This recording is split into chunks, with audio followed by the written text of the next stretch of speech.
नमस्कार दोस्तों। आइए आज हम श्रीमद् भागवत गीता के तीसरे अध्याय का लाभ और महत्व के बारे में जानते हैं। श्रीमद् भागवत गीता का तीसरा अध्याय। श्रीमद् भागवत गीता में कुल 18 अध्याय हैं और हर अध्याय में जीवन से जुड़ी कोई न कोई सीख मिलती है। श्री गीता का पाठ करने से व्यक्ति के जीवन की कई परेशानियों से छुटकारा पा सकता है। आज हम आपको गीता के तीसरे अध्याय का महत्व बताने जा रहे हैं।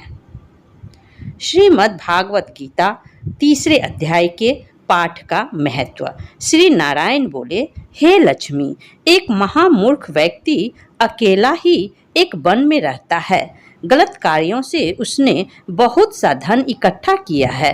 किसी कारण से वह सब धन जाता रहा है। अब वह व्यक्ति बहुत चिंतित रहने लगा है। किसी से पूछता कि ऐसा उपाय बताओ जिससे पृथ्वी में गड़ा धन मुझे मिले। किसी से पूछता कोई ऐसा उपाय बताओ जिसे लगाने से पृथ्वी में गड़ा धन दिखने लगे। तब किसी ने कहा, मांस मंदिरा खाया पिया कर। तब वह खोटा कर्म करने लगा, चोरी करने लगा। एक दिन धन की लालसा कर चोरी करने गया। मार्ग में चोरों ने उसे मार दिया। तदंतर उसने प्रेत की योनि पाई। उस प्रेत योनि में उसे बड़ा दुख हुआ।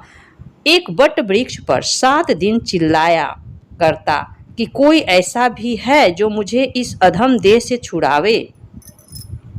कुछ समय बाद उसकी पत्नी जो गर्भवती थी, उसने एक पुत्र को जन्म दिया। जब उसका पुत्र बड़ा हुआ तो एक दिन अपनी माता से उसने पूछा, मेरा पिता क्या व्यापार करता था और उनका देहांत किस प्रकार हुआ। तब उसकी माता ने बताया कि बेटा, तेरे पिता के पास बहुत धन था, वह सब यूं ही जाता रहा। वह धन के चले जाने से बहुत चिंतित रहने लगा। एक दिन धन की लालसा से चोरी करने गए, लेकिन मार्ग में चोरों ने उन्हें मार डाला। तब बेटे ने कहा, हे माता, उनकी गति कराई थी? माता ने कहा, नहीं कराई। बेटे ने पूछा, हे माता, उनकी गति करानी चाहिए। माँ ने कहा, अच्छी बात है। तब वह पंडितों से पूछने गया और जाकर प्रार्थना की कि हे स्वामी, मेरा पिता एक दिशा में जाकर मृत्यु को प्राप्त हुए, अतः उनका उद्धार किस तरह हो सकता है। तब पंडितों ने कहा, तू गया जी जाकर उसकी गति कर, तब पितरों का उद्धार होगा। यह सुनकर वह अपनी माता की आज्ञा लेकर गया जी को गमन किया। प्रयागराज का दर्शन कर स्नान करके आगे को चला। रास्ते में एक वृक्ष के नीचे बैठ गया। वहां उसको बड़ा भय प्राप्त हुआ। वह वही वृक्ष था जहां उसका पिता प्रेत योनि प्राप्त हुआ था। उसी जगह चोरों ने उसको मारा था। तब उस बालक ने अपना गुरु मंत्र पढ़ा। उसका एक और नियम था, वह एक अध्याय श्री गीता जी का पाठ नित्य किया करता था। उस दिन उसने श्री गीता जी के तीसरे अध्याय का पाठ उस वृक्ष के नीचे बैठकर किया, जिसे उसके पिता ने प्रेत योनि में सुना। तो सुनते ही उसकी प्रेत योनि से छूट गई और उसका शरीर देवताओं के समान हो गया।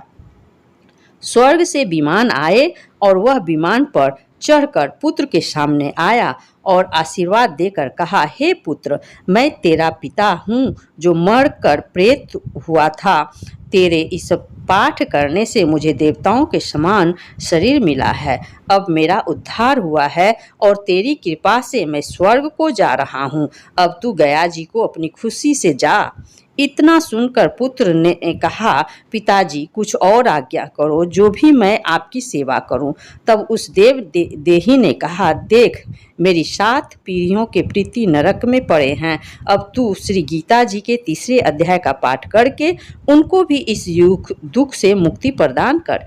इतना वचन कहकर जब वह स्वर्ग को चले गए, तब इस बालकर ने वही पर पुनः गीता जी के तीसरे अध्याय का पाठ किया और सब पितरों को उसका पुण्य देकर वैकुंठगामी किया।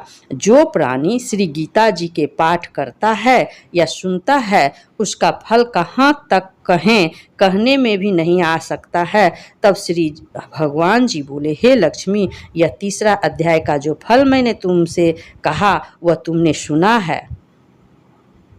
इस प्रकार श्रीमद् भागवत गीता का तीसरा अध्याय समाप्त होता है। ये तीसरा अध्याय का पाठ करने से पितरों को प्रेत योनि से मुक्ति मिल जाती है। गीता का पाठ सुनना बहुत ही अच्छा है। ये मैं हिंदी में महत्व के बारे में बता रही हूँ। आप लोग इसका पूरा अध्ययन करें गीता पाठ का, और उसका हिंदी में अनुवाद भी आपको किताबों में मिल जाएगा। उसका अनुवाद भी आप समझ सकते हैं। और आज की ये जानकारी आपको कैसी लगी, एक कमेंट करके अवश्य बताइएगा। और हाँ, हमारे चैनल को लाइक, शेयर और सब्सक्राइब करना नहीं भूलिएगा, क्योंकि आपके ही सपोर्ट से हमारा चैनल आगे बढ़ रहा है और निरंतर आगे बढ़ता रहेगा, क्योंकि हमें पता है आप लोग हमें बहुत सपोर्ट कर रहे हैं। हमारा वीडियो लास्ट तक देखने के लिए आपको बहुत बहुत धन्यवाद।